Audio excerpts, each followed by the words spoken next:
આજે આપણે ચૂરમાના લાડુ બનાવશું. તો ચૂરમાના લાડુ બનાવવા માટે ઘઉંનો જાડો લોટ લેવાનો છે. એમાં થોડોક રવાનો લોટ અને થોડોક એક ચણાનો લોટ નાખી અને બધું મિક્સ કરવાનું છે. અને પછી થોડું ઘી લેવાનું છે. ઘી ગરમ કરી અને તે લોટમાં મિક્સ કરી દેવાનું છે. ઘી થોડું ગરમ હોય ત્યારે નાખી દેવાનું. પછી એમાં પાણીથી થોડો આવી રીતના મસળી અને લોટ બાંધવાનો છે. લોટ બંધાઈ જાય પછી આવી રીતના મુઠિયાથી તેના મુઠિયા બનાવી લેવાના છે. પછી ઘી અથવા તેલ લેવાનું છે અને તેને તેમાં તળી લેવાના છે. તરાઈ જાય પછી કાજુ બદામ લઈ અને ઝીણા સુધારી નાખવાના છે. મેં અહીંયા કાજુ અને બદામ લીધા છે અને ઝીણા સુધારી નાખશું. અને એલચી થોડીક લીધી છે. એલચી મને ફોતરા સહિત જ ભાવે છે તો મેં આવી રીતના એને અલગથી બી કાઢી લીધા છે અને ફોતરા પણ એમાં રાખ્યા છે. તો આને હું સાઈડમાં રાખી દઉં છું.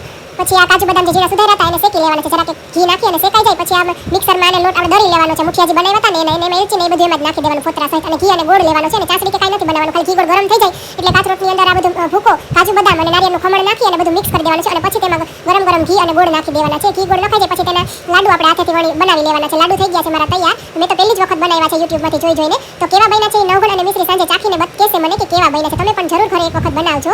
મારી ચેનલને લાઈક શેર અને સબસ્ક્રાઇબ જરૂર કરજો.